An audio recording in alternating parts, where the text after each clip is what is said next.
Hello, everyone. Deborah Flynn here from QUILL Learning Network. So glad that you could join us today for this Bridges Out of Poverty and Getting Ahead in the Workplace presentation that Jane Tuer from Project READ will be doing for us. It's exciting to see you all here. Jane has been the executive director at Project READ for Waterloo Wellington for a number of years and has been a practitioner in the literacy and basic skills field, and has together worked just under 30 years in our field. So she comes with tons of experience and lots of things that she's learned over those years. Jane is also a facilitator for Bridges Out of Poverty and the Workplace Stability Program, which is the Getting Ahead in the Workplace. So she's done that training. And this project was put together with funding from the Ontario Centre for Workforce Innovation and with the Planning Board for Waterloo Wellington. So I'm going to turn it over to Jane now so she can get started and tell you about this project and the wonderful things that they learned from it. Great, thanks, Deb. Good afternoon, everybody. Really what we're going to start with is just going into, I want to know a little bit more about everybody here. Okay, Deb, I'm having problems with getting this thing to move forward. There it is. Okay, because Deb and I couldn't quickly figure out polls this morning and didn't want to do something on Monday, we're going to do it in the survey format instead. So I have, if you can raise your hand, if you see that beside your name, you can raise your hand if you've taken the Bridges Out of Poverty training.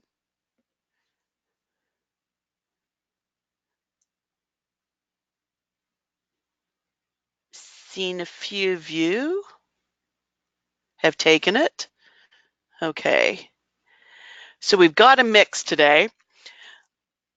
Unfortunately, it's going to be more of a highlight of how Bridges Out of Poverty is used now within the workplace stability training for workplaces. So you'll see the differences there. And for the rest of you, hopefully it will intrigue you enough that you'll want to take Bridges Out of Poverty training yourself. So how about this? I would like to, okay, why is this, every time I'm going to keep doing this. Here we go. I would like you to raise your hand if you've taken the Getting Ahead Facilitator training. Okay, I see a couple there have done it. That's great. Okay, so this will be more of a reinforcement. You might be able to add some things in there too, Gail and Heidi, to give more information on this. With that said, I'm going to give you a little bit of a project overview. We had a two-part plan when we first came at this, and it was to explore our options for designing and implementing a program to address the needs of vulnerable job seekers and manufacturing employers in Waterloo region that combines training for employers and employees grounded in the Bridges Out of Poverty framework with comprehensive wraparound supports to support job retention. Basically, our plan had been that we saw between the fact that we had a lot of people in manufacturing, that a lot of businesses saying they couldn't maintain employees, they couldn't find enough employees to do the entry-level work. And we know we have all of these folks that are sitting in Ontario Works and ODSP that could be viably able to take these jobs, but there was a disconnect, and we wanted to see if we could use this new form of getting ahead called Getting Ahead in the Workplace to do that. Unfortunately, the timelines of this were really tight, so they said, let's just do two little parts of this, and then the full testing will happen down the road. So what we did was look at the Bridges Out of Poverty in Waterloo region with manufacturers, and we also ran a Getting Ahead in the Workplace, not actually in the workplace, but with Ontario Works and ODSP clients to see if it would have been useful and do a full evaluation of it, not just a end evaluation, but also developmental evaluation along the way. So with that said, here's what the manufacturers were finding, what we were finding out from the Workforce Planning Board did this manufacturing quits and retention study. And what they found was this.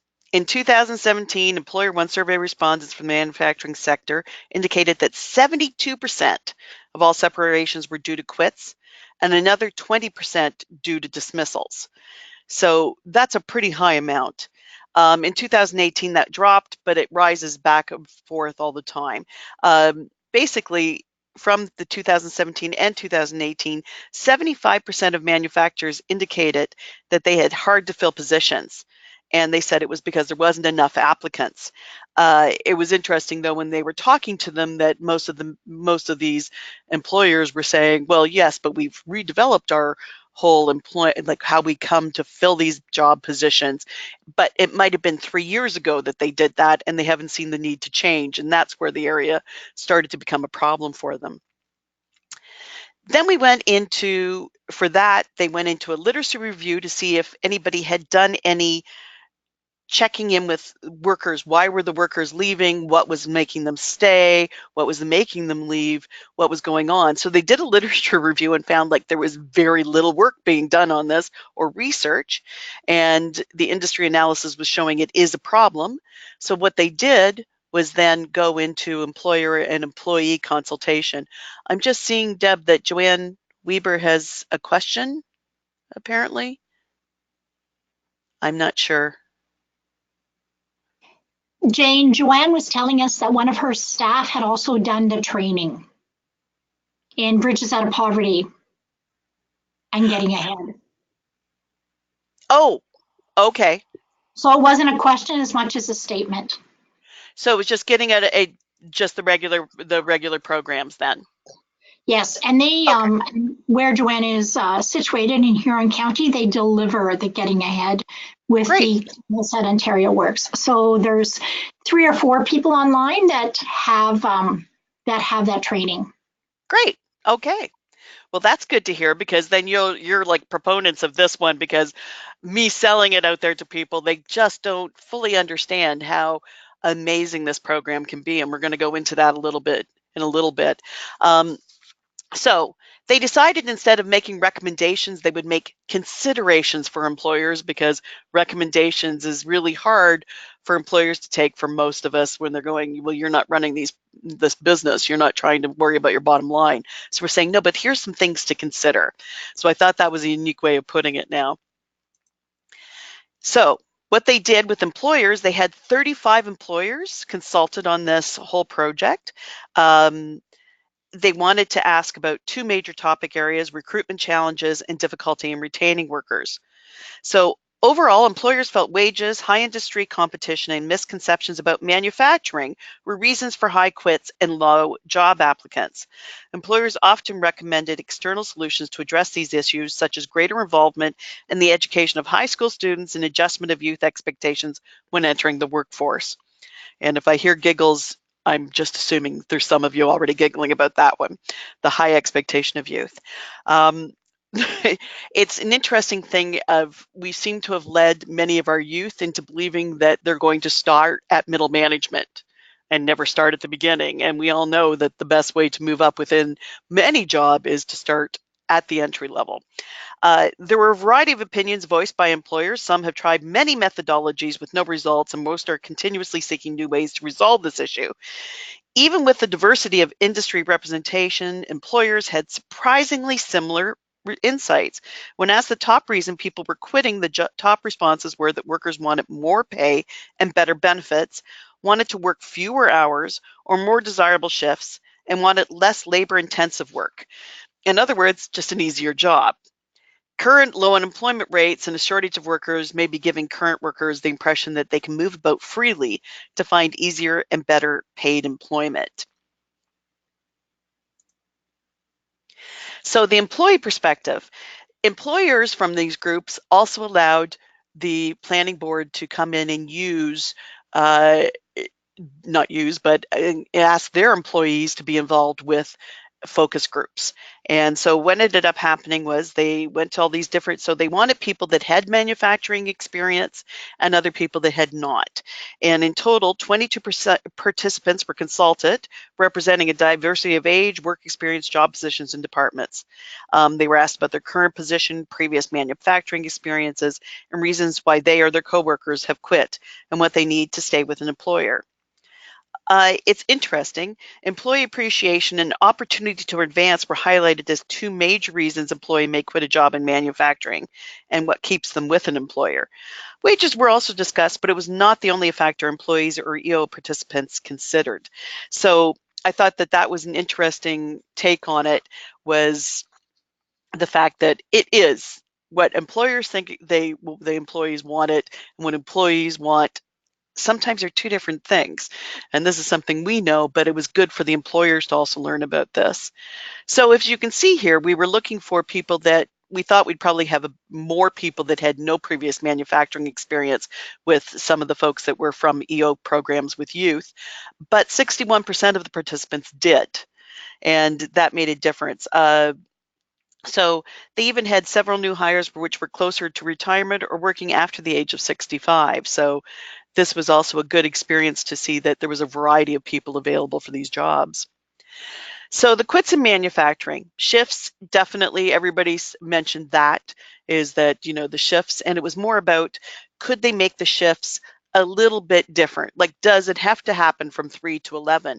Because for a lot of people, that was just not good timing for their children coming out of school. So it was like, can we not look at some of these hours being changed? Like, they weren't against the shift work, they were against the times that they were at.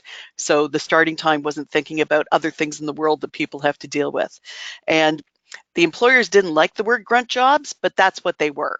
Those are those jobs that people had to use that were tedious. They tend to be physically laborious.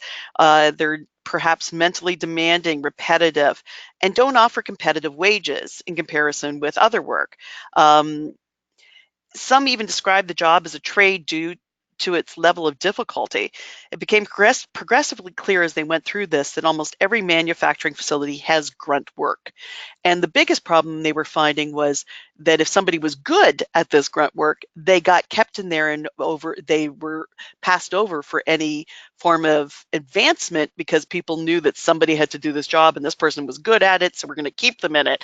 And that caused people to quit as well. So it was an interesting take that maybe grunt jobs should be the ones that people get to rotate around and do. Everybody has to do their turn in it. Supervision, they felt that, you know, supervisors weren't well trained, didn't know how to supervise them, weren't taking that into case. A lot of people mentioned safety, and you're going to even see this when I talk to people that were out in who were on Ontario Works or unemployed, and we did those focus groups as well outside of this to look from our standpoint about joining a program, and they had the same things to say. Wages were discussed, but it was more about that they felt that they should be fair wages across board. Like, why would they work at one of these grunt jobs for $14 an hour when they could work at, you know, a clothing store for $14 an hour, or Walmart's where they didn't have to get dirty all the time. So they were saying it didn't make sense that, you know, they have to be consistent with their wages in manufacturing. Employee appreciation. I noticed this within ours too, is that employee appreciation, they just said there should be potential for, you know, just somebody showing me respect in the job, and somebody saying, you know, good work and meaning it, not repeating it over and over again. But, you know, one of the things that another group had talked about was perhaps looking at this from a standpoint of, if an employee hasn't called in sick in 3 months, that they then get a half day off with pay. Because when you look at that, if somebody hasn't called in sick at all in 3 months, you've saved a full day of pay. So what's a half day of pay? It's a much better thing.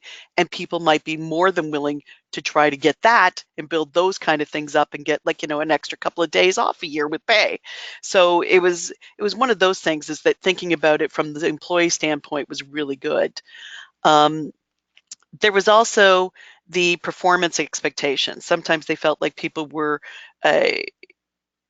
that an employer, well, as they said, as employers are desperate for workers, they may feel the need to lower their hiring standards and be more forgiving with attendance and performance issues.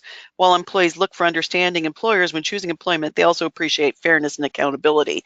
And that was a big issue for them, was that if they're the good workers, why do they get treated the exact same as the worker that, you know, you're trying to just keep somebody in the job so you don't care that they're not showing up, because it always puts pressure on the other workers. I also see Joanne had a question still. Is there something there? Deb? No, it's not there. Jane, you Oh, just have to go in I and clicked the read it. question. Oh, if I click Yeah. the question thing? Okay. All right. Okay. Choice of employer. Why employees stay? Well, these are pretty well the things, is that there was more shift flexibility when there was, they were able to do it. If they had, sometimes it was about the idea of working part-time and having two people do the job. Company culture, that was really, really important to people. If they felt appreciated in their job, they stayed. If they felt like there was a friendliness and comfortable environment for them and that they were working together as a team, they stayed. And there was an option for employee advancement. There was a clear thing about wages and raises, that people were respected and given raises on a regular basis with good work. Um, Rotation and diversity of work. People don't want to stay in the, except if they have the really good shift, they don't want to stay in it all the time. They would like to get off the evening shift. So rotation of that was also an important thing. And just doing employee appreciation, a little bit of days here and there, like something I've heard of, just having, like, you know, a special lunch for, you know, just, it's a pizza day, or other things where, once again, if they got, you know, like for good job well done, or for longer periods of time of staying there, they get a gift card for something. People just like to be recognized, and I think we all do in our jobs, like to be recognized. Nothing feels better than when one of your board members comes and says, you know, or your boss comes and says, you're doing a great job, as long as they don't say it every hour on the hour, because then it stops meaning anything. So based on the results, 10 considerations were formed. These considerations: wages. They thought that they should consider providing and posting pay scales for each job classification so employees know how much they will earn and what they could potentially be earning in other positions. This also gives people that chance to look at advancement and realize that that's an important thing to move towards. A lot of times people get very comfortable in their job and they go, oh, I don't want to know if I want to move on. Well, if they see the wage increase, that might be an incentive for them to move forward, which is really good for a lot of our LBS folks too, because a lot of them might want to then also increase their skills. Wage assessment. And this was another thing, was consider reviewing and developing the process used to determine whether wages fall within current industry norms or on an annual basis. Okay, the suggestion on the grunt jobs. Identify those jobs and review the job descriptions and see if there can be more about, as we said, sharing or splitting those jobs, or providing longer breaks for the jobs that may require more physical activity. Like if you're doing some heavy physical activity, you might need to have a longer break to rejuvenate and get some oxygen back into your muscles again. Regular employee check-ins, just to check in with them and see how they're doing and how they're feeling. That was recommended from the employees. Respect. Once again, asking for their input and listening to it. A lot of times we hear that people say, you know, we're asked for their input. Very much so, we've heard it ourselves when we've been asked to put input into something that the ministry does, and then if it doesn't match what they were hoping to us to come up with, they just do their own thing, and we don't like it. So when it happens within a business, they also have the same situation, is that, you know, if you're going to ask for our input, use it. Put out a suggestion box. A lot of people even said, still put the suggestion box out, and have more meetings with your senior leadership. Work hours, do that shift review, offer part-time work, maybe 3 or 4 day weeks, 3-day weeks. It's changing out there, right? People are having more time that they want to spend with families, or that they have within other situations, and sometimes they could work, but they just need those extra times off. And supervision, review supervisor training requirements. We saw this all around, was that supervisors may be moved up into their position, but they're not given enough training. So they don't know how, they just did the job. They don't know how to really supervise somebody and provide those supports that were there. And there's that expectation to fix problems with no instructions given. A lot of times people were saying that was a big problem for them, is that they also looked at the training requirements that they weren't getting. Like a lot of people were coming in and getting no training, but expected to do the job. They were getting like, a 2-minute overview and then just go in and do it. And that helped for people to want to leave the job because they felt stressed and like they didn't know what they were doing and unsafe once again.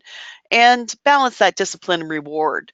Don't make it all about, they want you to be lenient, but not too lenient. So it's a balancing game, but it's something that seems to work. So I was wondering, did you find any of those results surprising to you? If you could respond in the chat.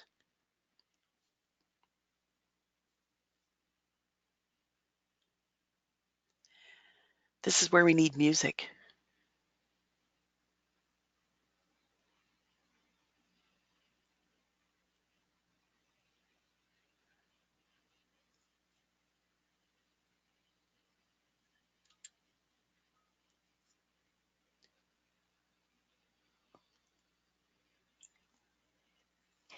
Jane, there's a question from someone about, in the question part, not in the chat, that says, was there any mention on benefits along with part-time work? There was some mention of benefits, not as much as I thought there would be. It was interesting. It came, people thought, what they would like to see is benefits starting earlier than the 3 months spot. But most of them were when they came to benefits, they wanted things outside of that. They wanted, they didn't seem to be so worried about the healthcare benefits. I was really quite surprised. They were more about the benefits of like that extra day off if you work so many days and don't call in sick. They wanted those kind of benefits, or uh, something back from the employer is a gift certificate. It was not as much as I would have thought, because I asked that question directly myself too. And no one mentioned benefits for people who were working part-time, because often they're the ones who, often people will work part-time jobs, but they never have benefits. Right. No, it wasn't as much. I can honestly say it really was not at the top of their list of things that they wanted as employees. Now, I don't know if that means that majority of them had it, but I have to say from the work that I did, as you'll see later, these were people that were all unemployed. And most of them, it was about benefits either checking in earlier, but they wanted the employer to provide benefits, but they didn't say anything about for part-time. There's another comment here from Nancy Reinhardt in Bruce County. The responses align with the information our employment staff are voicing as reported by clients. So Yeah. she's here from Ontario Works. Isn't that interesting? It's really the thing that seems to be happening, is that employers have a different take on things from the employees. And this survey really did help them with the process of understanding of those recommendations that we made or considerations were really good for them to realize that maybe they have to start looking at things differently. We were finding that they were recruiting in the same old ways. Most of the recruitments happen internally. So it's like, hey, Bob, you're good at your job. Like, do you know anybody that could work here? And they were also saying, like, if they ever had used employment services in the past, it was interesting how many of them did or didn't use it. And it was quite a few that did not use employment services. And it was always because all they had to have was one bad experience where they got like an employee that wasn't the right fit for them, and they blamed it completely on the employment services. So, and they also started to get sick and tired of too many employment services coming to the same doors, right? So they needed to have like one point of contact for everybody. And so it was an interesting thing, because I know that in some regions they have those job developers meetings that the groups meet together, And that seems to have started to make that a little better process. But it's once again that first impression can make a difference for the whole program forever. I'm guessing, is everybody writing things in questions, Deb, instead of on chat?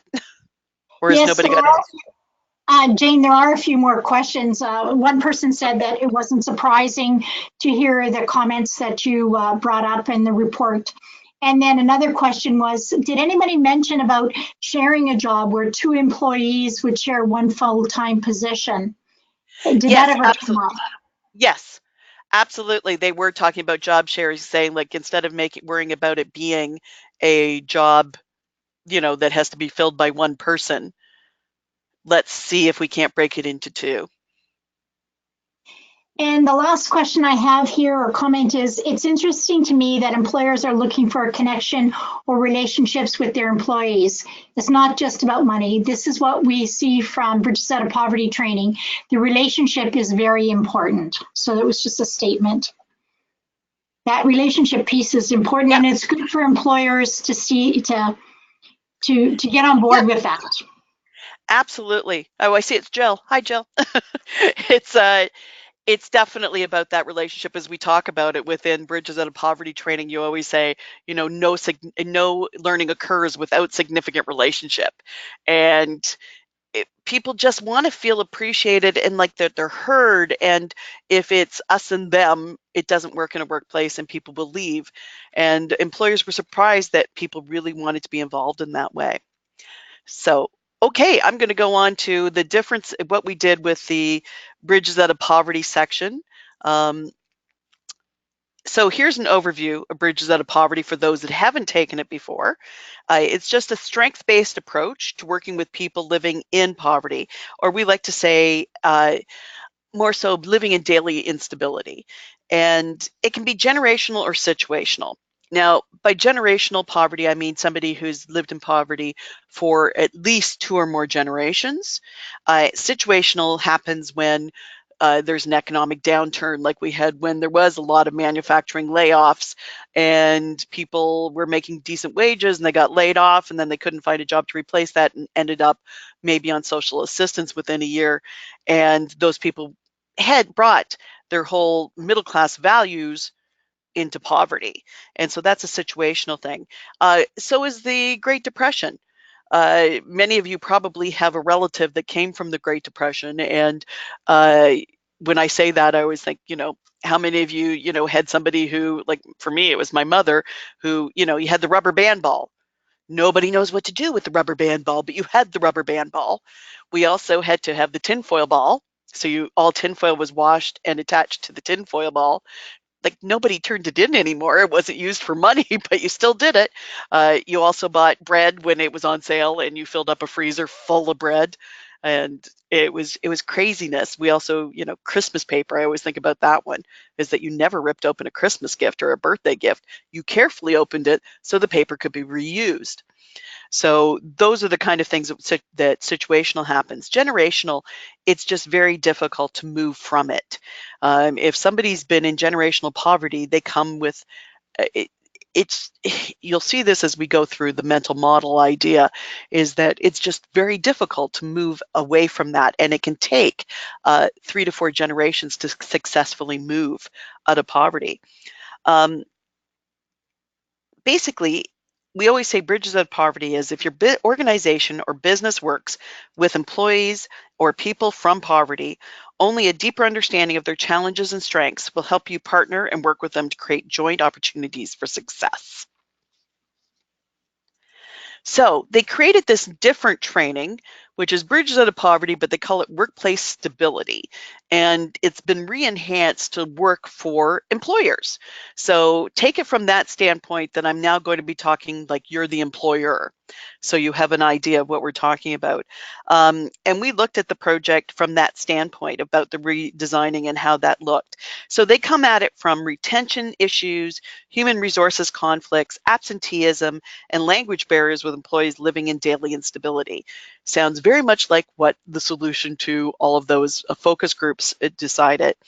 Operating in a global economy, we're forced to look at our tight budgets and figure out how we squeeze more productivity, stability, and sustainability out of our businesses.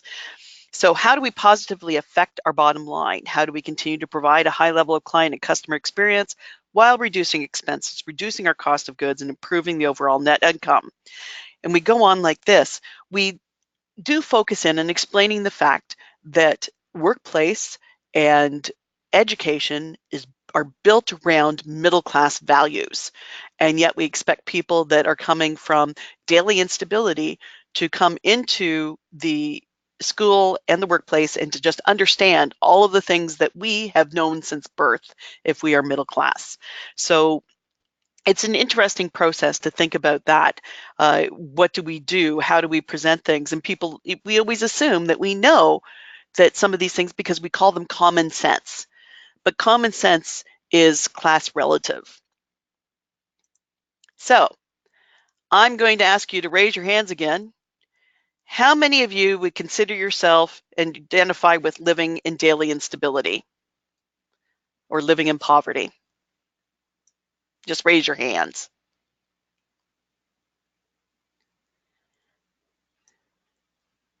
Okay. You're going to have a better idea of what that's about. Now, how many of you would say that you would consider yourself to be living in middle class?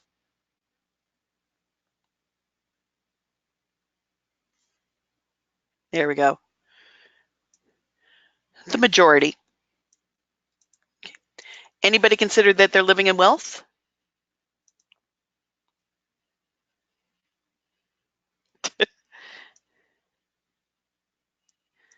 It's amazing. You must work in nonprofit.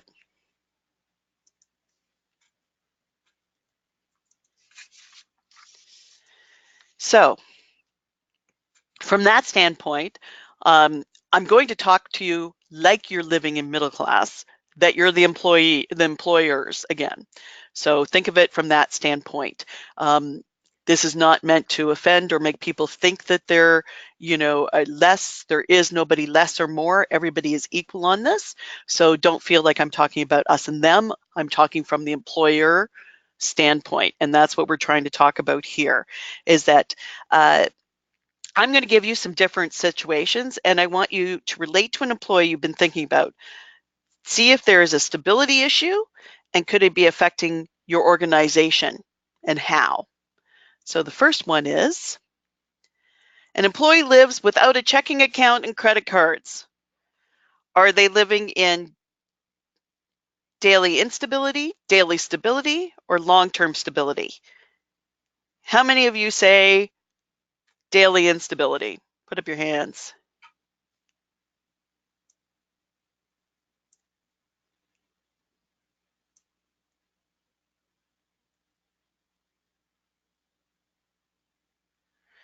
How many of you say, let me just clear that out. How many of you say daily stability, that they're living in daily stability?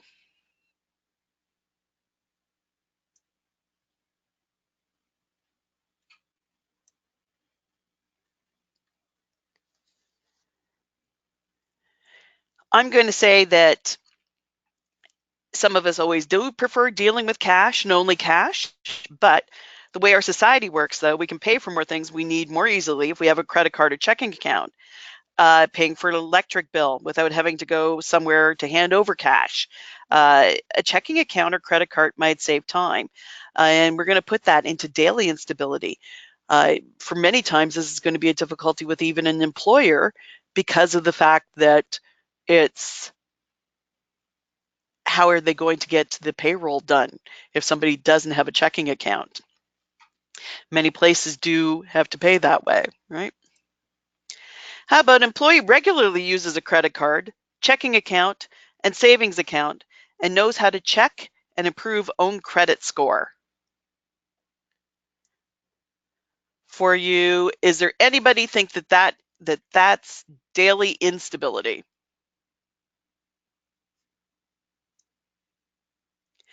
Good. Because once again, person can pay for things they need and want easily. They can keep things stable and raise their ability to borrow money if they need to. How about an employee has a financial advisor, lawyer, interior designer, gardener, and uses a domestic employment service? I think this one falls under long-term stability, right? Because the person is delegating their stability. They're using large sums of money to have other people handle things for them.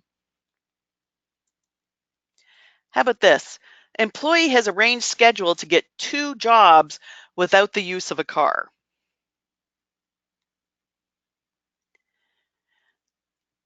This is going to show you daily instability or less stable.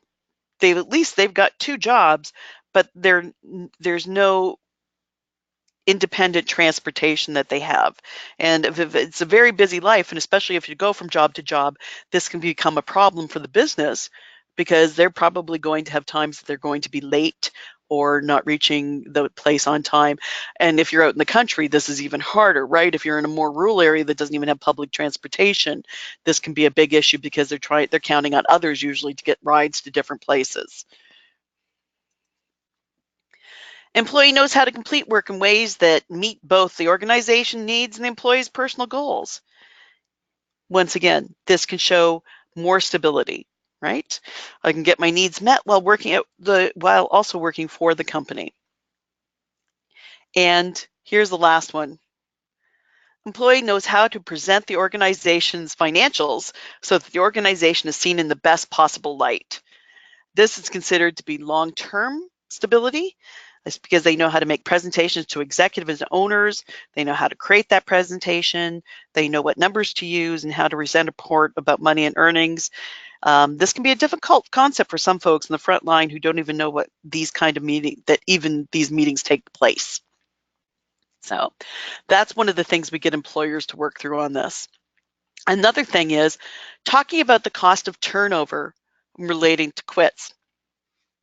And this is a really big one. It's a graphical way of looking at it. I'm going to a little bit later on show you the actual results. I did the numbers on this because it showed the turnover costs for the employers, why they have to start investing on supporting entry-level employees that come from daily instability.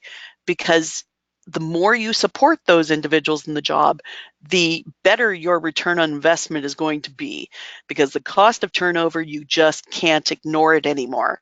And this is the biggest thing that came from this workplace stability training, is looking at those things. So it depends on the workshop itself that would be given to the employers, whether we would have them work through their own, or if I would give them the formulas, because I went through and looked up these different numbers based on the average wages for different jobs that would be involved in the cost of turnover. You'll be surprised when we get to that, the actual cost. It shocked the heck out of me.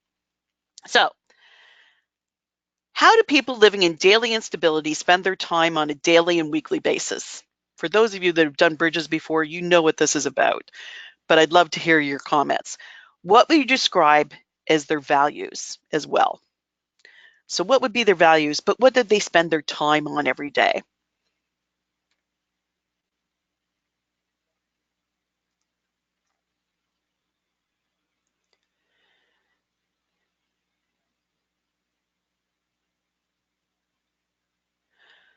Food security, absolutely.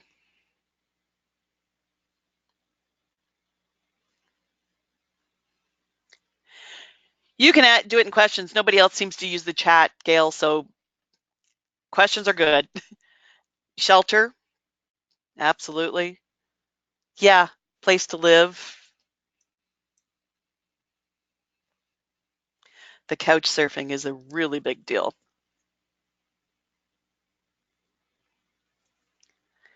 Any more?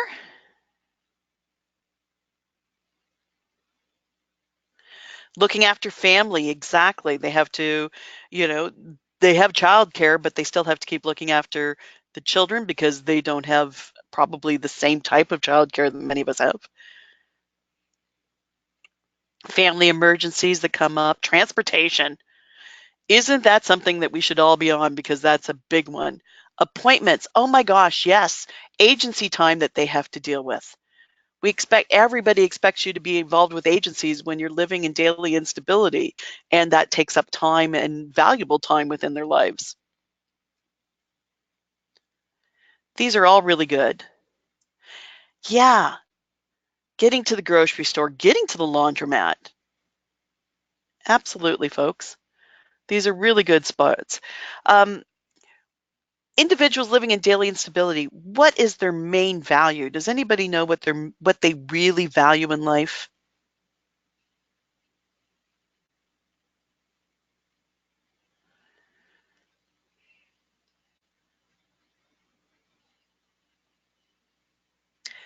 Absolutely, Lisa. Family and relationships. Relationships are the most key thing. Here we go. Yep.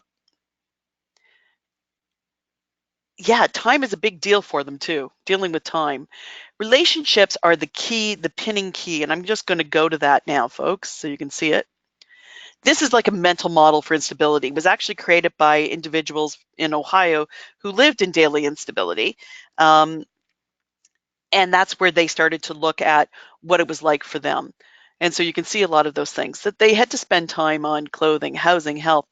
Mental health and chemical dependency is something that is non-discriminatory. It goes across all levels, everything, like everybody that lives from daily instability to daily stability to long-term stability has to deal with that.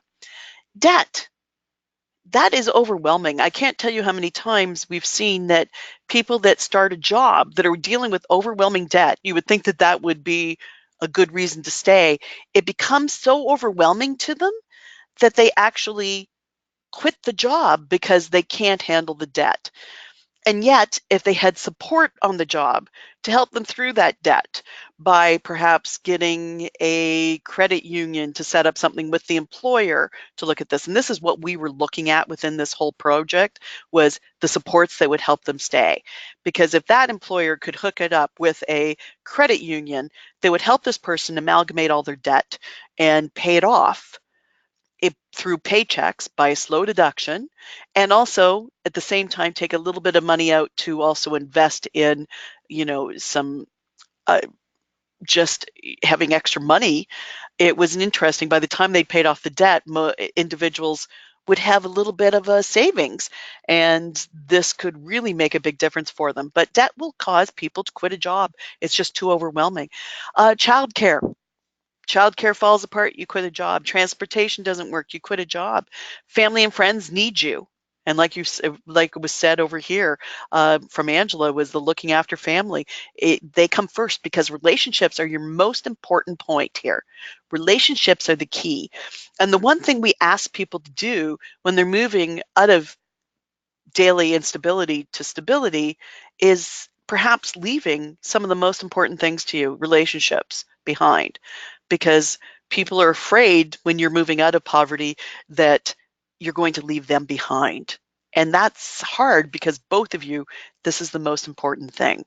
And so I couldn't even imagine doing that, because if you look at, I'm just going to go right into the middle class model, where we are based on achievement. And if somebody told you, as majority of you had said, that you felt like you were living in daily stability and middle class, is that you were not allowed to go to university or post-secondary school. You were told not allowed. I'm pretty sure you guys would be pretty perturbed about that you would want to do something about it. And that's what we're asking those folks to do, is to give up a relationship that's important to them, the main thing. Because middle class is based on achievement. When you go to a party and you're just meeting people, what do you usually ask people?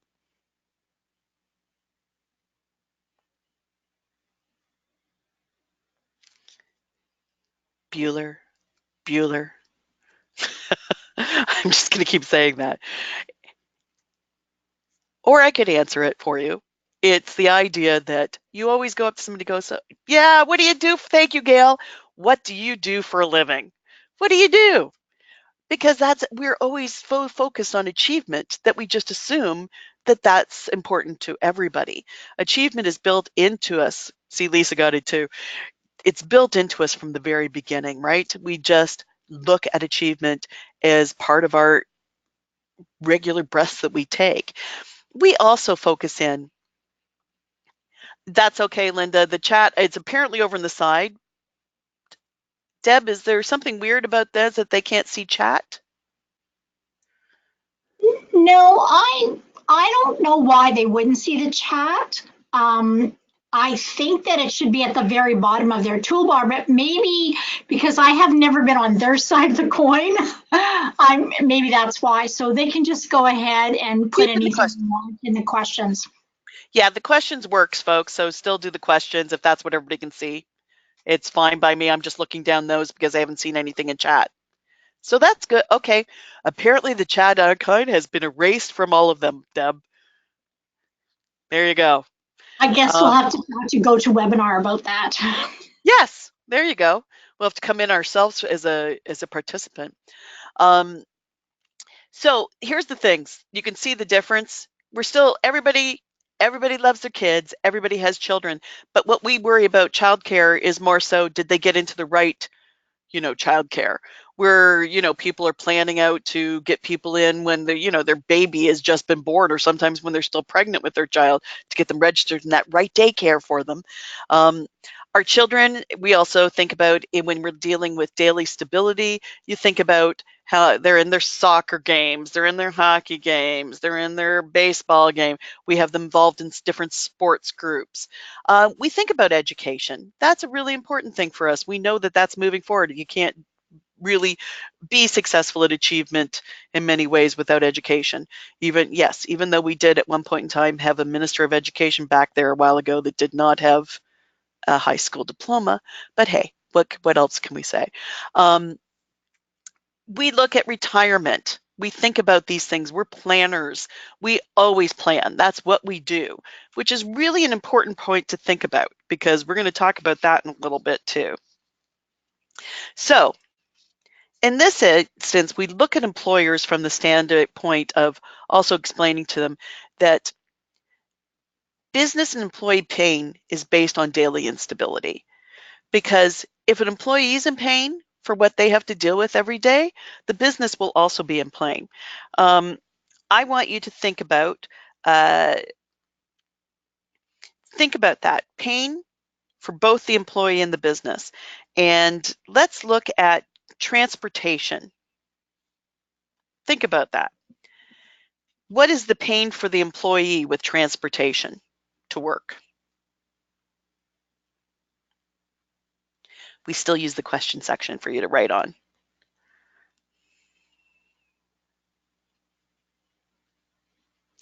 No vehicle, cost, time, money to pay for it, yeah.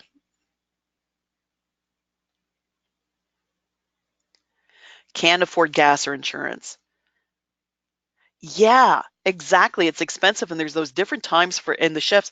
And for if you do have bus service, sometimes it doesn't even reach out to where the actual manufacturers are. Yeah, losing your license, the fines and the charges, they have to, drop the vehicle because they can't afford any of those things. It's crazy. Like that's the pain for the employee. How about for the employer when that happens? What's the pain for the employer?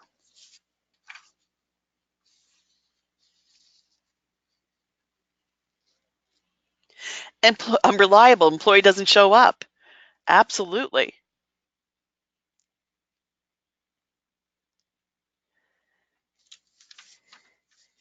And if the transportation is really difficult, it could be a lot of other things that can lead to this. So let's look at just what agency time can do for this one, right?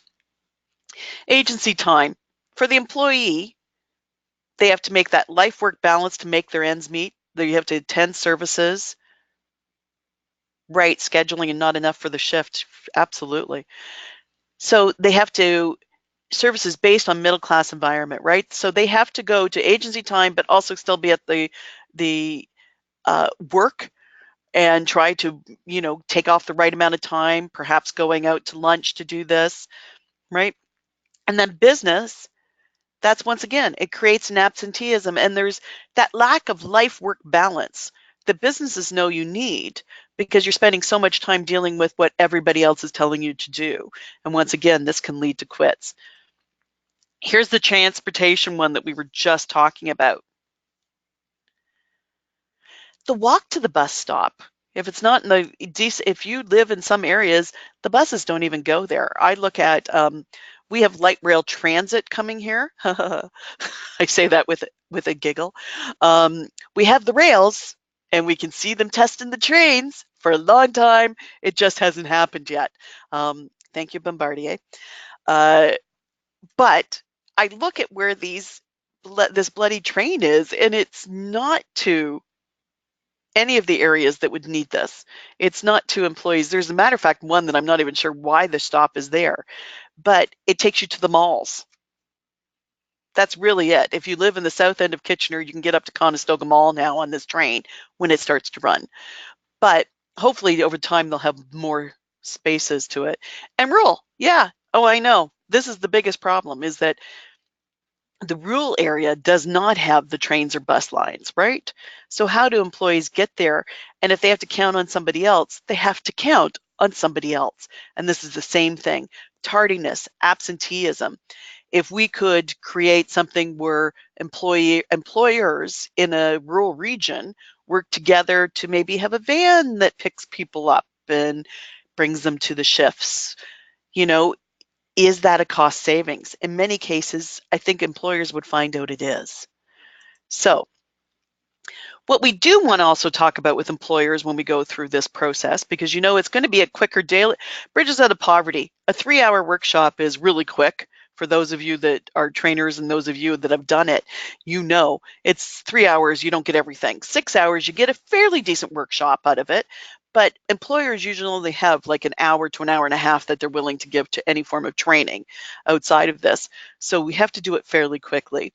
So as much as we give them those kind of things to think through, we look at also, we want to have them not think, oh, well, if I'm going to be hiring people, I definitely don't want people that are living in daily instability because that's horrible. But we also help them to look at this as the qualities of somebody living in daily instability. They may have lots of barriers, but it doesn't mean they don't have qualities.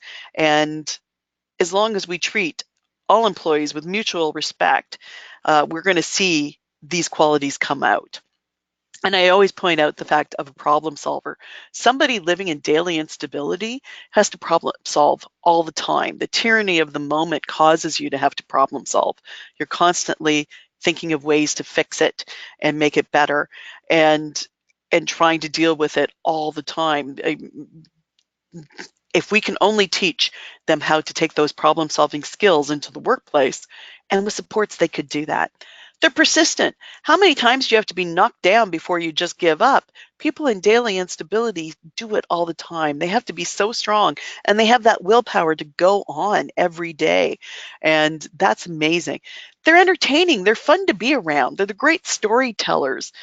And they'll take risks. They'll try something new.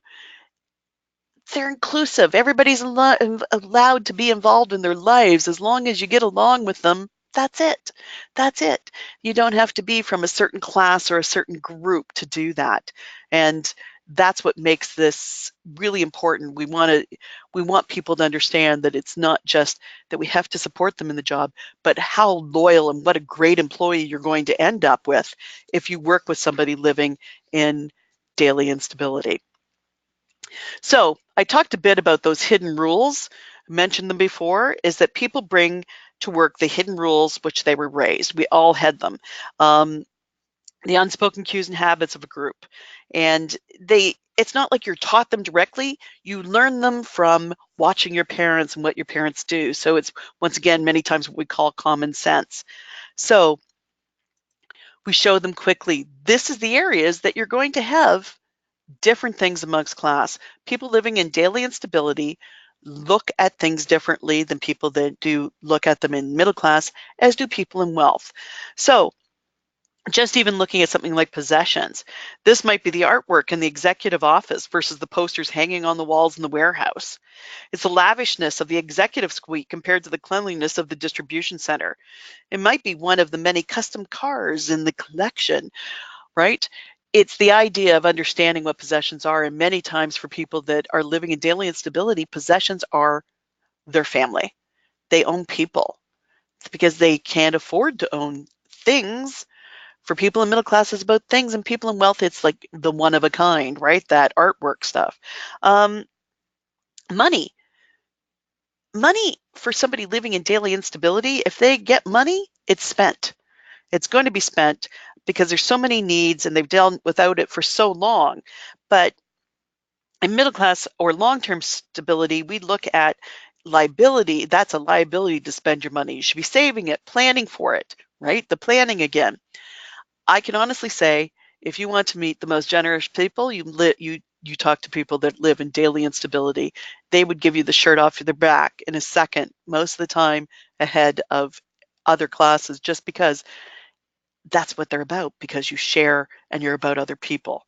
Um, I just look at this. Time is one of my big ones. Again, for that, is that within time, we always have this thing about how many people actually show up for appointments. And I'm sure you've seen this numerous times. For people living in daily instability, we expect them to show up in time. You know, if you have an appointment at 10 a.m., you expect them to be there by 10 a.m. If they're starting a job, somebody expects you to be there 5 minutes before the job starts at least. That's normal expectations. Well, yes, if you live in daily stability, it is. If you live in daily instability, it's like, I got there. What? I'm sorry, I'm 20 minutes late. What's the big deal? If you don't explain these things out and help people understand that that's what you want. So it's important to teach those hidden rules, because a lot of times people just assume that people know it's important that you should be there for those things. And it's not. As a matter of fact, when I set up appointments for clients within our organization, I tell them the appointment starts at 10 a.m. It's really important to me that you're there at 10 a.m. so you can get everything you need out of this, because we have to have somebody, we're having somebody come in at 11, so we want you to get that full hour. So it's really important to me. Do you think you can make it at that time? And when I make it about me and important to me, I have never heard somebody say, well, we'll see. They always go, of course, if it's important to you. That makes a difference, because it is important to me. It's not important perhaps to them, but it will be if they think it's something that I need. So it's about the process and the approach. And employers see that differently. Once you teach them these kind of things, they start to go, oh, I didn't even think from that standpoint. But once again, if we provided the support person to individuals just starting these kind of jobs, they would do so much better on them. So daily instability is the extent to which an individual does without resources, and resources aren't just money. This is the one thing for most of you that have taken Bridges Out of Poverty, you understand that, financial certainly, but they need the emotional ability to control that emotional response. And teaching somebody understanding, I think it was one of the things about the Getting Ahead program that I found was the communications, was language was a big deal for most of the people when we were working on that together, was they were going, I didn't realize that this isn't how somebody talks about things at work. I realize now that this is how I should have approached it. And it was a big deal to say, I didn't realize there was different registers. I just thought you talked hoity-toity.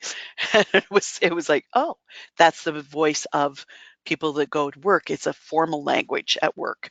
Um, it's the idea, all of these things. It's once again saying, just because somebody doesn't have the financial resources doesn't mean that they don't have a lot of other resources. I've seen people that have actually had a lot of financial resources and are so lacking in all the rest that they live in daily instability, even though they make six-figure salaries. So, getting ahead in the workplace. It's very much like the other one. There's still the same topics that are done within the Getting Ahead program. The group sets its own rules. I find that they're always tougher than we would ever be. Uh, like, how many minutes could you be late to the class without having to do something to join? Um, how many sessions they were allowed to miss. Like, they set all of their own rules. I really loved the whole process because it was that kitchen table experience. And by that we mean you're not standing up there teaching, you're facilitating, you're sitting with them, and it's a group. I made jokes that, basically I became somebody's bitch. That was the group always made jokes about that, and I didn't care. That was fine. It made them laugh. What the heck? Basically, because the only time I was up was when I was writing something that they asked me to write on chart paper so that they could save it. Now, we did have everybody attended that was registered. I knew I had one person that was registered that I thought, she's not coming. She keeps saying she will, but I know she's not coming. So I'd kind of taken her off the list anyways. And I was right, she didn't come. I had 16 people registered, hoping for 12. All 16 stayed for the entire time, except for one woman that halfway through realized she didn't have the flu. She was pregnant and had severe morning sickness. So, we understood that she was green and could not stay. But 15 people stayed for the entire thing. I've never seen that happen. But we took away all their barriers. So all the transportation was covered, bus tickets, and we even gave them money for parking if they drove, parking and a little bit of gas. I gave them, if they said, oh, the class ran till 3:30, I said, okay, I've got money to cover a babysitter if the babysitter can grab your child right after school, even though you'll be there as soon as possible. I gave them money for that because they said, oh, well, they expect minimum wage. And I thought, okay. So I gave them $20 for childcare after school if they needed that. And then they were also paid an honorarium of $25 to attend each class. And that's about respect, because if we run the employment program for youth employment services, it seems unfair that we pay youth to come to class and we're not paying these folks to come, the adults to come to class as well. So it was really about a respect thing. And I think halfway through the class, I don't think they would have cared if they didn't get that money. I think they would have cared, but they would have still shown to the class because they really bought into this. Everything, what is different about this process is everything is related back to your employment and your employment experiences. So when we talk about communications, we do talk in the format of what about the workplace. We talk about the affordable housing payment threshold. We talk about the rate of pay to that, is same for debt to income ratio. About time management, we talk about the workplace once again. So it's really the exact same program, just working it more so about taking it to that next level of how does this relate to the workplace. So if we kept on that focus, it really worked. I see a question here. Was a session for people already employed or job searching? For this, it was about people that were job searching. Some of them had part-time employment, but job searching, because we were tight. And I'll explain, it would have been better if we could have done it in the workplace, but we could not for the timelines because the funding came in at the end of March and it had to be done by August. So all of you know that means we have to do a course or a group before the end of June because people don't come in July and August to a group. So that meant I had to have a group for this up and running so they could end by June, starting at April 1st to promote it. So unfortunately, it was only people, but it was only on people on Ontario Works and ODSP or Canada Pension Canada Disability Pension. So it was really important. Oh, sorry, Deb. Jane, I was going to say thank you for clarifying because I knew it was Ontario Works clients. And when Lisa asked that question, that's what I answered her. But you expanded that to say that they were job searching and some of them were working. So thanks a lot for clarifying. Yeah. Yeah. And we're going to have some of the outcomes from that. Now, I know we can't go to videos from GoToWebinar, but there are YouTube videos to watch on this. What I'm talking about is the employer resource networks. The employer resource networks were developed in the United States. They're done in 5 different states. And this was developed in response to this kind of situation. It was small to medium-sized employers saying, how do we support these people? You've given us all of these reasonings behind this, but how do we support these people? How do we do this? And it was interesting because what they came up with was pooling their money together and then purchasing the services of employee resource network and employer specialists. So what this was literally taking, and I can see employment services here using this as another way to uh, do the work that they do and keep it away from having any of the ministry standards behind it, because you can do what the employers need. And so if employers, what would happen is these folks would be involved at the Employment Resource Network as providing the supports. If somebody's dealing with the problem of debt, they can help set up that whole thing with the credit unions for the employers and get that done. If there's a transportation issue, they can do the research and find out the best way to handle this and give those sources back to the employers and perhaps come up with a way to pay for it together in a group. They can provide extra training. They are also the counselor to these individuals coming in, and they were for everybody that worked at the workplace, not just people that were living in daily instability, or new hires. They were for anybody. So somebody could come to you without expectations of the employer knowing who it was. So it felt very confidential. They could come to this employment resource network who would check in with them regularly on site, and they could say things like, I'm really having problems with my mother needing supports at home and I don't know what to do. It's causing me to miss work. And this person would help to problem solve through that, because sometimes that's all they need, is to know that there are supports out there. I know that when I ran the group, I was finding out how many times they didn't know what was available to them. They didn't have any of these things. They weren't even aware of 211. And we called that in class one day just to say, and I told the 211 operator that I was doing this in a group for people to understand what it was. And I literally said to them, my basement's flooded. Can you help me? And the woman said, absolutely. Here, we can give you all these. And so these folks were all going, what? I can get help like that? So it was great about that point. Oh, I see this. What forum did you use to educate the employers about the Bridges work? Was it a group session? Oh, the Bridges work, we literally talked to employers. This was the Workforce Planning Board went out and did this. They talked to the groups about the Bridges, and they all, once again, we never got a chance to actually provide the training to them, but they're on the list to get it because they want to do it. But that was supposed to be phase 2 in this project. Lisa, I'll explain that even a little bit more as we go here, because that's a good question. We want to do it in a small group session. Some of the employers are large enough that they've actually asked for it to be done as just in their site with their leads and management. But we also want to try to do it, I'm hoping in this project that we're in next year as part of our business plans about that whole symposium day, Deb, that we're hoping to do, that we would offer this to the employers as one of the things. I've also got the Ontario Chamber of Commerce interested in this. They want to support their groups to come to this. So we've got the connections, it's just actually doing it. So I'm only going from the only people I presented it to are for the showcase that I've been doing, all the different showcases.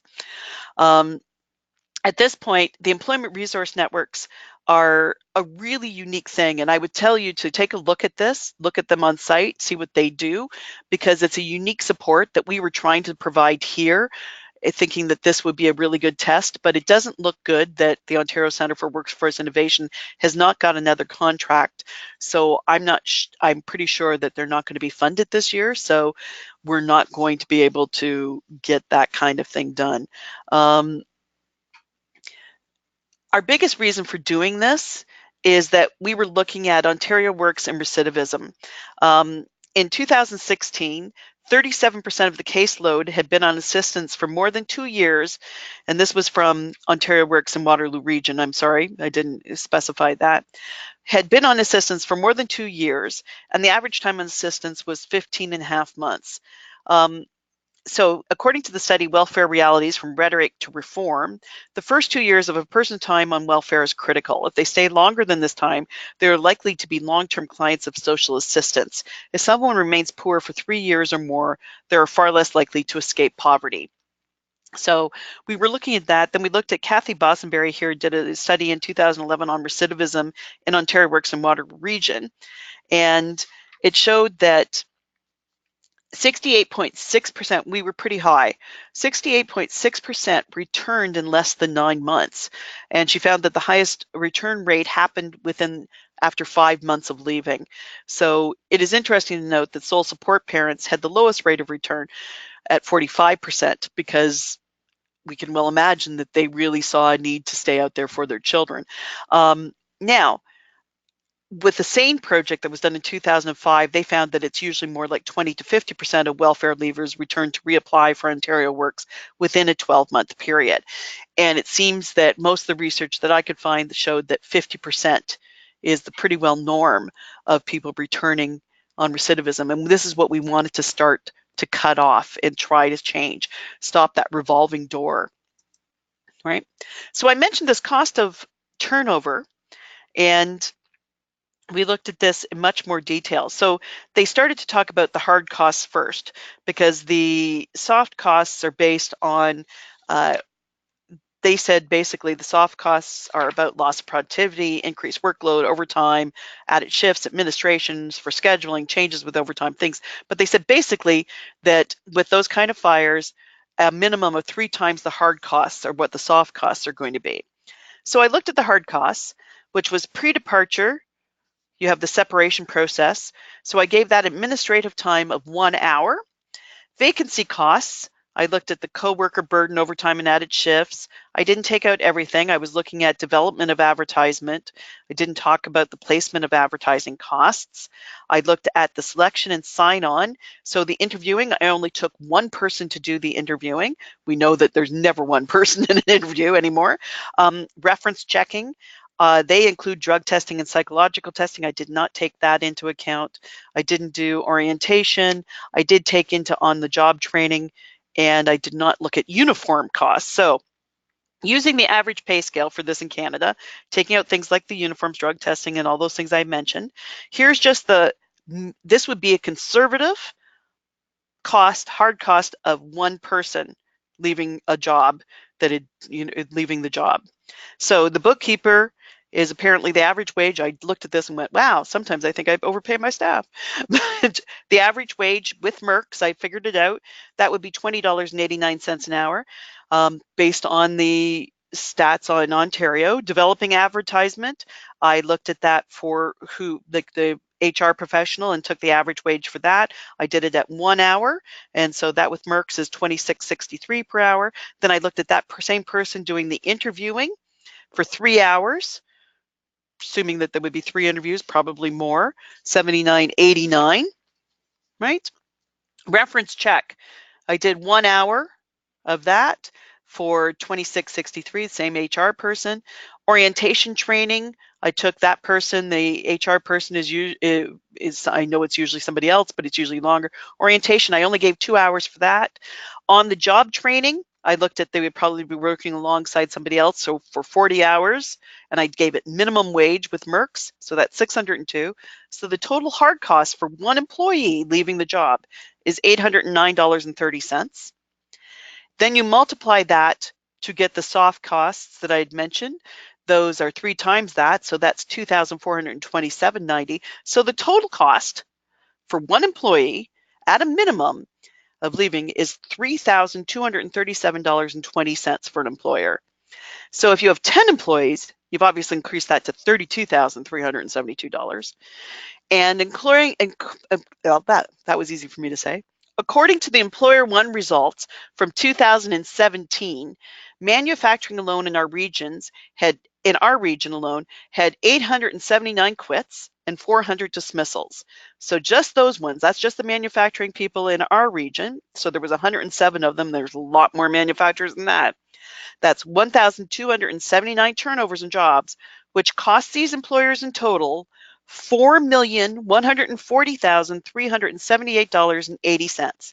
That's right, over $4 million in 2017, and that's just the ones that responded to Employer One.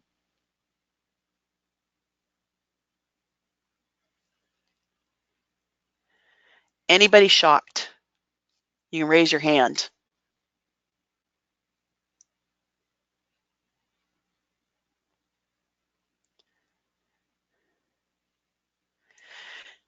It's pretty scary. And I think that that's the kind of results I can explain to individuals. I'm just looking here over in a question. Sorry if you've already mentioned this. Oh, Sarah, will you be willing to offer training to practitioners like half-day bridges and half-day getting ahead? I am willing to, if you have practitioners, what I put in my business plan for this year, I'm going to be training our own sites, because I'm going to be honest here, is that for those of you that have had getting ahead training, you can probably back me up on this one, is that Bridges Out of Poverty training that is provided by AHA Process is amazing. It is excellent and wonderful, and all the supports they provide for that, including the workplace stability training with Ruth Ryrick. She has been very supportive of this. Um, I have nothing but great things to say about that. When I've taken the Getting Ahead facilitation training and the Getting Ahead in the Workplace facilitation training, and I took them a number of years apart, and I have to say I thought that it would improve. It does not. It is not really good training for a facilitator. If you have not facilitated a group before, I think you would feel pretty unsure about what you were supposed to do with this. I can honestly say that the facilitator book has not changed at all. So I use the actual book, the workbook that the folks, the investigators use. So I am offering to do a half day getting ahead training, or it wouldn't even probably be a full half day training to practitioners, including LBS and ES folks, because I think it would be best when we ran this, we ran it with one person who had been working with I'm trying to remember what those are called. Is it the OAS funding? They were working in Stratford with the manufacturers there and had worked with the workforce and the manufacturers. So it was like an employment service folks, but he was working with the workforce board at that time. I would be using, I would say, a LBS facilitator and a co-facilitator of an employment service folks. It's probably one of the best ways to run the Getting Ahead in the Workplace program, because of the fact that when it comes to, we're talking about workplace, people want resume building and all of those things built into it. So that was a big thing. We're going to be offering that out to our folks, and that I would order all the books for them because I have the facilitation training, and I know that it's kind of like they want you to have all of people trained, but this is something that people can see down the road. I'd rather see if they try it first to see how it works, and I could order the books. I've also offered to do that in the Western region for folks if they want that training, to give that. And if they don't have practitioners that are trained in the bridges, I will also come out and do that as well. Okay. Jill, you're in the area. One of the areas that would probably be getting it. Literacy Link South Central did say they would be interested in that, so, but we'll be opening it up. Okay, great. So I would open this up certainly to regions too. We'll be working as Western networks as we always do together, because I think it's really, really important. And we'll be talking about more about that come April 1st, maybe April 2nd. I don't like to discuss anything on April 1st because nobody takes me seriously. Except there is a prediction that there will be something coming from Doug Ford, some announcement on April 1st. We're just saying. So the manufacturing results, what happened was they went out and talked to employers and about being involved in this program. And it was really great because we actually had 2 employers say, sign me up now. They wanted to be involved with this in the next phase. Unfortunately, the next phase isn't happening. So it was interesting. The other ones wanted to see what would happen with it. Here we go. I have more questions. What is the cost? Anything in Northern Ontario? Patrick, I will be talking with Anne Marie. I think she's on this. She has mentioned that it would be interesting. We could possibly come up with a way to do it distance to save money, because I'm not charging for my facilitation fees. It would just be the cost of the books, right? And I get them at a reduced rate. So we would be more than happy to do it in distance, or, if you need me to attend, I can fly. I can do that, but probably I think online would work the best. But yeah, I know as Western Networks we do this, but we also work with the rest of the networks, and certainly Anne Marie is one of our people that we work with. And yeah, Linda, I might be willing to do it with you. All the people, it's nice to see people that I have know on here. But once again, that was our manufacturing follow-up that we went out and they talked directly to the manufacturers about Bridges Out of Poverty, and we did have them sign up and they all agreed to it. Sorry, did you say this training is a one-day workshop for the participants where you paid the $25 honorarium? No, the actual Getting Ahead program it depends. Some people run it longer than us. We ran it for 8 weeks. Did we run it for 8 weeks or 6 weeks? 6 weeks. So we ran it for 18 sessions, 3 times a week. The people that attended the train, like if I'm going to do a one-day workshop for people for this, they don't have to pay an honorarium. They have to just pay the cost of the books. But to run the Getting Ahead program, we actually did give them a $25 honorarium for every class. So for us, like I said, they came for 6 weeks times 3 times a week, so 18 sessions, and they were paid $25 each time. And I know different groups use different things for that. Some groups have done $5. Some groups do not pay at all. I know in Kingston, they don't pay them an honorarium at all to attend, and they've still had really good return rates. They do have more dropouts, but they still have at least about 65% content. So I did focus groups with people, and it's not surprisingly, we did focus groups with, I had ended up having 73 respondents to ask them what they wanted to see in a workplace, and what kind of supports they needed within to get a job. And they said transportation, resume development, and I can tell you within the group, it was definitely resume development. People kept asking us to help with resumes, and we kept sending them to employment services, but they really wanted it just then and there. So that's why I recommend that it's great to have employment services right there to provide those extra supports. And once again, it fits into both of ours because you have milestones that come out of this, the actual training. It's managed learning. I was able to give them level 2 and level 3 milestones for that.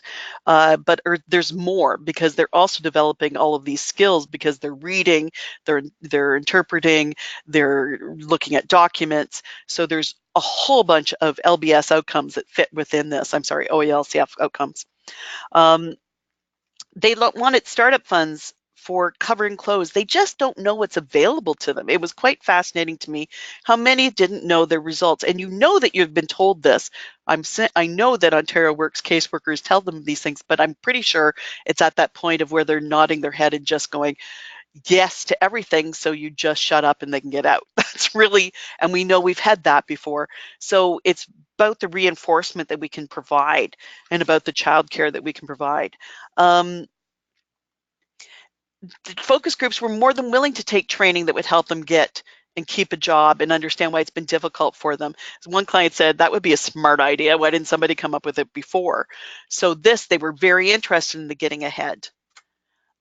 We don't offer resume development with Getting Ahead, Gail. We offer that they are asking us for supports. Like in this group, they start to ask for supports on different things. And so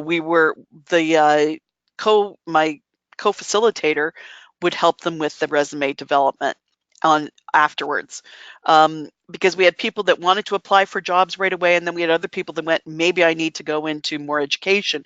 It was really good having the LBS folks there because we could talk about the next steps in education that will help to support them to get into a job. So we don't actually do it within the group, but we talk about it more. Well, the Getting Ahead, Lisa, is definitely in the workplace. It is really similar. It just takes into much talking more about the actual workplace experience with each one of those areas. So it's the same topic areas.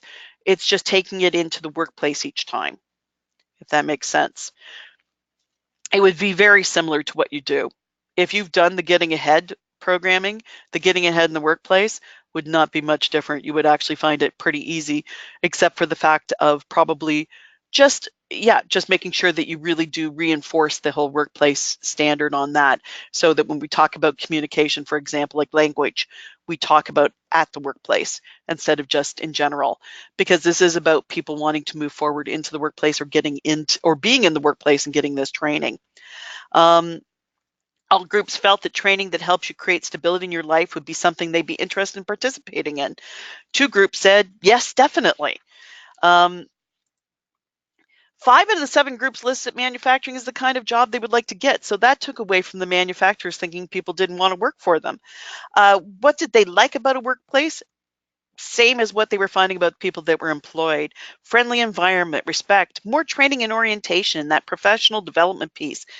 What they disliked, all sites agreed that bad bosses, from cranky to ignorant to negative, and bad attitude of coworkers was the worst thing on a job. Harassment or forms of harassment, and the lack of respect for skills. Money was hardly ever mentioned in that capacity. People did say they wanted to be paid for their job well done, but they were more focused on how it felt to work in that environment. And what they felt they needed to get a job was, once again, they thought about the resume development and cover letters. They wanted to understand how to develop those more. So once again, this was another thing that we could refer then out to employment services because they were just down the road from us. So it was great. That's why I would suggest having this co-facilitated between the two. Most indicated they needed support for transportation. This is a big issue for everybody.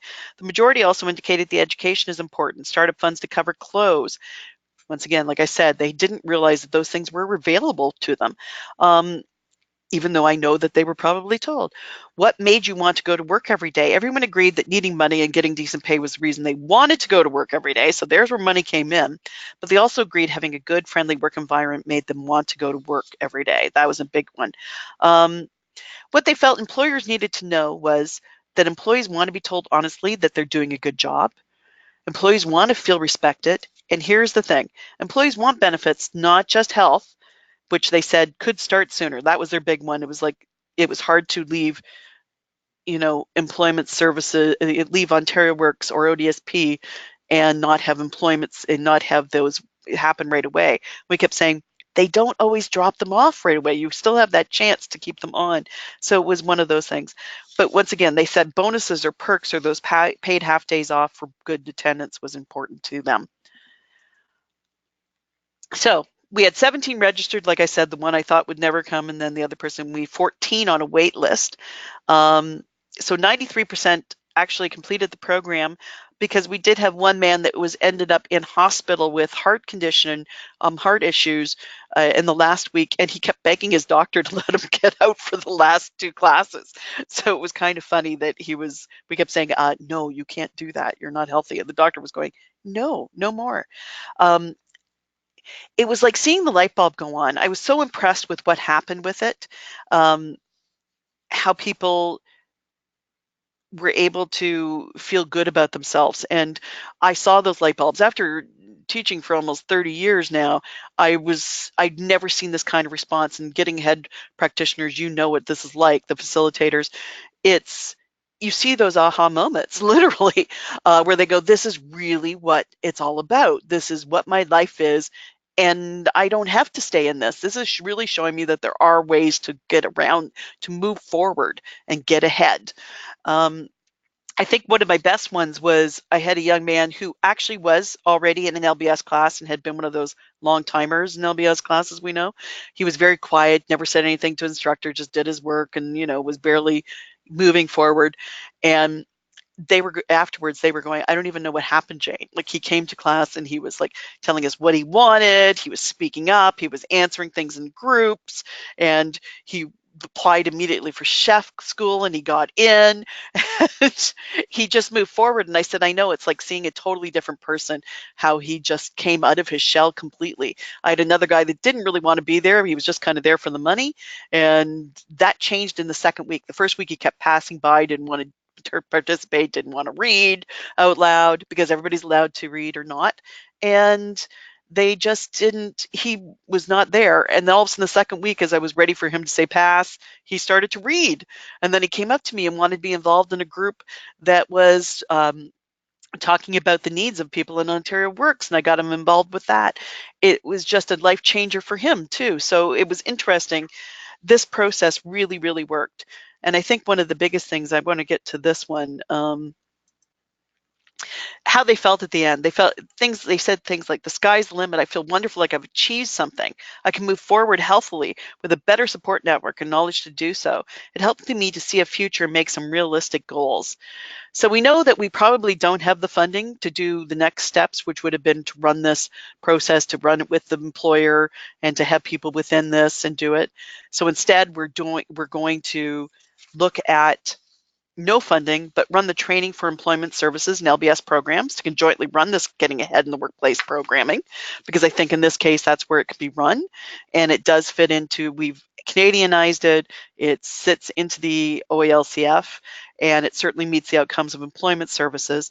And I'm going to still offer the training to Bridges Out of Poverty to local employers, so the workplace stability model. And that would be it.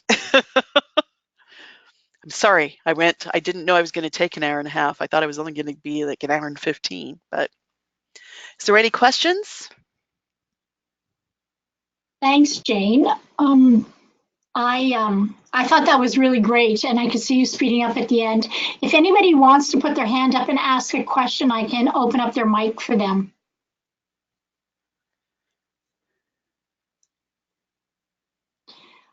Jackie Edmond, I got to thank you. Yeah. Excellent. Thanks, Joe.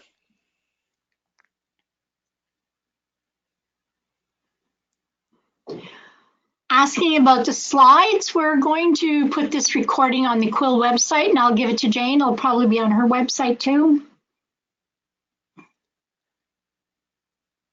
Oh, good.